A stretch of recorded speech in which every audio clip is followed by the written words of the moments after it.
खंबात की खाड़ी जो एरिया है ना, जो एरिया है वो कौन सा एरिया है? खंबात की खाड़ी वाला एरिया है, ठीक है ना। एक कौन सा सागर है भाई? अरब सागर। खंबात की खाड़ी अरब सागर का हिस्सा है, ध्यान रखना। एक क्वेश्चन पूछा भी गया है एक बार, ठीक है। एक बार ये भी पूछा गया है कि भाई जो लक्षद्वीप है, यहाँ लक्षद्वीप आता है कि नहीं आता? यहाँ आता है अंडमान निकोबार द्वीप समूह, है ना, छोटे छोटे से बिंदु दिखाई देते हैं आपको। तो जो लक्षद्वीप है वो किस महासागर का हिस्सा है? एक्चुअली वो तो हिंद महासागर का हिस्सा है, लेकिन पूछा जाए किस सागर का हिस्सा है, तो अरब सागर का हिस्सा है, ठीक है। और ये बंगाल की खाड़ी के द्वीप है, ये अरब सागर के द्वीप है। जिस दिन हम लोग द्वीप पढ़ेंगे तो आपको और क्लियर हो जाएगा। तो कहाँ गिरती है भाई? यहाँ से नदी आती है मध्य प्रदेश से, बैतूल के मुल्ताई से, थोड़ी महाराष्ट्र में एंट्री करती है, गुजरात में एंट्री करती है, कहाँ जाती है? खंबात की खाड़ी में मिल जाती है, ठीक है। नर्मदा नदी के पैरेलल बहती है नदी, ध्यान रखना इस चीज का। वापस यहाँ आ जाए, अब बैतूल के मुल्ताई से निकलती है, खंबात की खाड़ी में जाके क्या हो जाती है? गिर जाती है। अब देखते हैं पहला फैक्ट लिखा गया है इंपॉर्टेंट।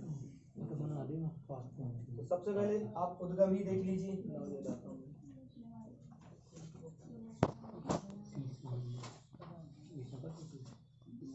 क्या है ताप्ती नदी का उद्गम? उद्गम या फिर मोहाना भी लिखा जा सकता है कि भाई ताप्ती नदी का मोहाना क्या है, ठीक है। तो उद्गम क्या है? बैतूल के मुल्ताई से, ध्यान रखेंगे, मुल्ताई बैतूल, सतपुड़ा पर्वत श्रेणी का हिस्सा है, ध्यान रखना, ठीक है। सतपुड़ा पर्वत श्रृंखला से निकलती है, और पर्टिकुलर कहें तो काली सिंध की पहाड़ी से निकलती है ना, पहाड़ी का नाम भी रख दिया गया काली सिंध पहाड़ी। और जो कि भ्रंश घाटी में बहती हुई कहाँ मिल जाती है? समापन कहेंगे आप तो भाई समापन हो जाएगा क्या? खंबात की खाड़ी, खंबात की खाड़ी ऐसे लिखा गया, खंबात। यहाँ लिख लेंगे आप अरब सागर। और दूसरा इंपॉर्टेंट फैक्ट ये है कि भाई ये जो नदी है वो भ्रंश घाटी से बहती है ना। कौन सी घाटी से बहती है?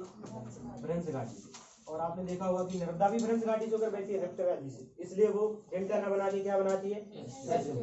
तो नर्मदा और ताप्ती दो ऐसी नदियां जो डेल्टा न बना के क्या बनाती है? एस्चुरी। ये नदी भी क्या बनाएगी भाई? एस्चुरी ही बनाएगी, ठीक है। और इसके बाद हम लोग देख लेते हैं कुल लंबाई। कुल लंबाई कितनी है? 724 कहीं 725 किलोमीटर भी लिखा गया है। हाँ, तो लगभग 724-25 किलोमीटर मान के चले, 724 किलोमीटर। मध्य प्रदेश में इसकी लंबाई है 279। महाराष्ट्र में है इसकी लंबाई, याद नहीं रखनी है, आज तक नहीं पूछा गया है क्वेश्चन। और गुजरात में 175 किलोमीटर, ठीक है। तो आपको केवल याद रखना है, देखो ताप्ती 725, ठीक है ना, ताप्ती 725 किलोमीटर, बस इतना याद रखो। और उद्गम याद रखो, समापन याद रखो। अच्छा आगे बढ़ते हैं, और एक इंपॉर्टेंट फैक्ट देख लेते हैं। कुछ उपनाम भी दिए गए इसके, क्या दिए गए? एस्चुरी को देखो, एस्चुरी जो एक्चुअली इंग्लिश वर्ड है, इसको ज्वार नदमुख कहा जाता है। क्या कहा जाता है?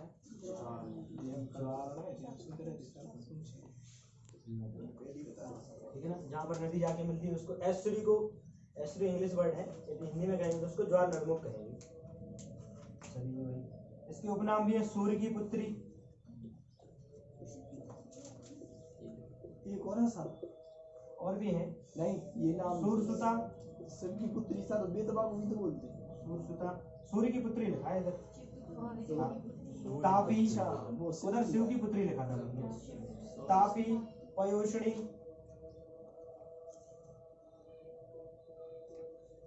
ये सब किस नदी द्वारा निर्धारित की जाती है? क्वेश्चन पूछा गया है। तो एमपी व महाराष्ट्र की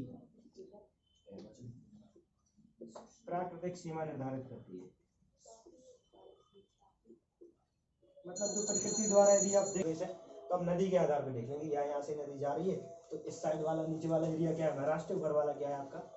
मध्य प्रदेश है, ठीक है ना। अब ऐसा तो है नहीं कि नदी के उस साइड वाले ये करेंगे तो हमारा अधिकार है इसमें। आगे बढ़ते हैं। ताप्ती नदी के तट पर गुजरात में रज्जू सेतु, इंपॉर्टेंट फैक्ट है, रज्जू सेतु। और एक है सूरत के निकट सवाली बंदरगाह। बंदरगाह आप जानते हैं, समंदर के किनारे जहाँ पर जहाज रुकते हैं उसको आप क्या कहते हैं? बंदरगाह कहते हैं। जहाजों का बस स्टैंड, भारत का सबसे बड़ा हो जाएगा आपका ये मुंबई पोर्ट है ना। व्यस्ततम के आधार पर मुंबई, पुराना चेन्नई, अलग अलग है ऐसे। पश्चिम बंगाल में जैसे कि पश्चिम बंगाल में है ना हल्दिया।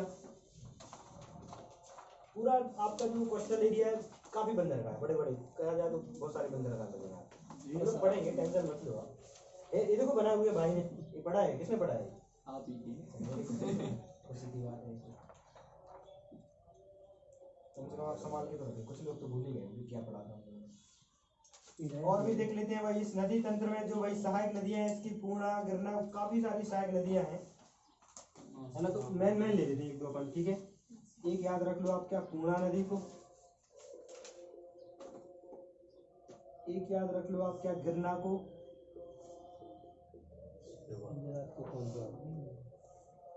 उतावली और काली भी, 4 नदियां हैं। आज तक नहीं पूछी गई वैसे काली भी, केवल उद्गम और समापन पूछा गया ताप्ती नदी का, और ज्यादा से ज्यादा लंबाई पूछी गई है उसकी, ठीक है। ज्यादा लंबाई पूछी जाती है। और देखें तो इम्पोर्टेंट फैक्ट यहाँ तो नहीं रहेगा। काली भीत, हाँ काली भीत एक पहाड़ी का नाम भी है ना, बुरहानपुर जिले के आसपास आती है, उसी के आधार पर नाम भी रख दिया गया नदी का, काली भीत नदी। काली भीत पहाड़ी से निकलने वाली नदी काली भीत नदी, ठीक है। अच्छा ये मध्य प्रदेश में ही मिलेंगी है ना, ध्यान रखना चीज का। बाकी जो है वो दूसरी जगह की है, गुजरात की खंबा की खाड़ी के निकट गिरती है। और सूर्य भगवान की इसको पुत्री कहा जाता है, सबसे इंपॉर्टेंट ये है, इसको सूर्य की पुत्री कहा जाता है। तो आपको याद क्या रखना है, उद्गम, समापन और डेल्टा ना बना के स्त्री बना दे तो कई बार क्वेश्चन देखने को मिलेगा आपको, है ना। और कुल लंबाई और सूर्य की पुत्री दर्शन, कुछ भी याद नहीं रखना है, बस ये थोड़ा सा याद रख लो। यदि और थोड़ा याद रखना कि रज्जू सेतु और स्वाली बंदरगाह गुजरात में इसी नदी के तट पर स्थित है। और मध्य प्रदेश महाराष्ट्र की जो प्राकृतिक सीमा निर्धारित की जाती है वो इस नदी ताप्ती नदी के द्वारा निर्धारित की जाती है, ठीक है ना।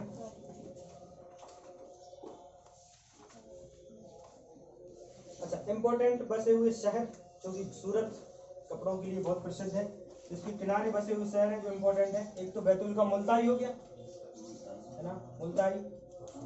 और मध्य प्रदेश का पूरा बुरहानपुर जिला, बुरहानपुर जिला। आपने एक मिल का नाम सुना होगा, नेपानगर, सुना है? क्या है?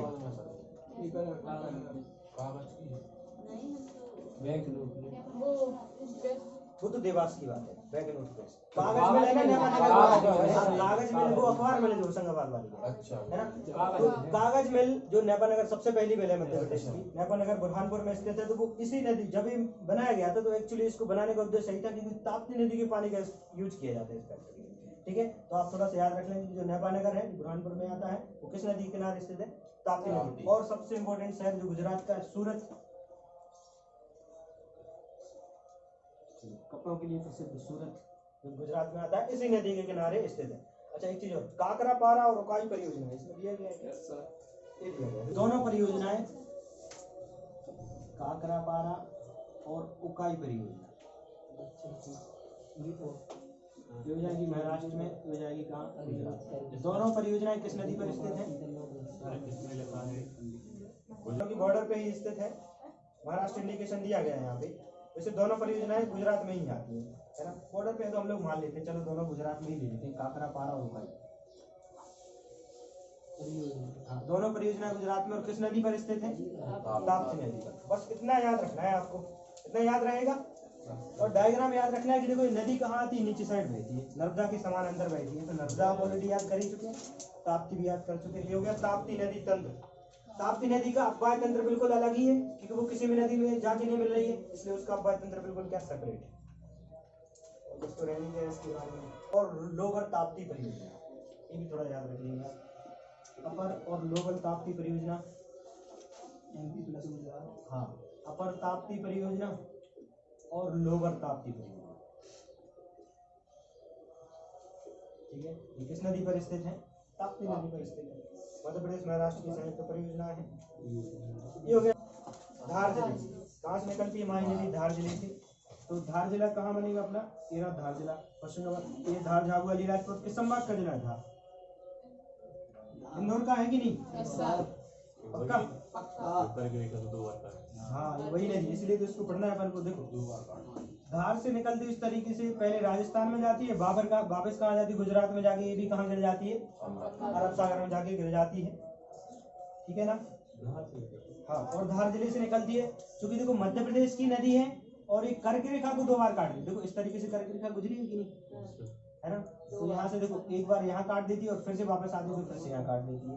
ओके, तो इस्लाम के आसपास, और यहाँ भाई कहाँ काट देती है, वापस गुजरात में काट देती है। तो भाई ये माई नदी एकमात्र ऐसी नदी है जो कर्क रेखा को कितने बार काटती है, 2 बार काटती है। धार से निकलती है, अरब सागर में क्या हो जाएगा, इसका समापन हो जाएगा। ये उद्गम हो गया, समापन हो गया। और भी देख लीजिए क्या इंपॉर्टेंट है इसके बारे में। एक नदी भी है हंसदो नदी, जो अनूपपुर जिले से निकलती है, इसको याद रखें आप। 543 किलोमीटर। माई नदी को यही समझ लेते हैं सारा, है ना। 520 अलग अलग है, 543 ना तो बहुत ज्यादा डिफरेंट हो जाता है। और गुजरात में कहाँ गिर जाती है, खंबाती खाड़ी, मतलब अरब सागर में जाके गिर जाती है। और कि कर्क रेखा को 2 बार काटती है, एक इम्पोर्टेंट बात है इसके बारे में।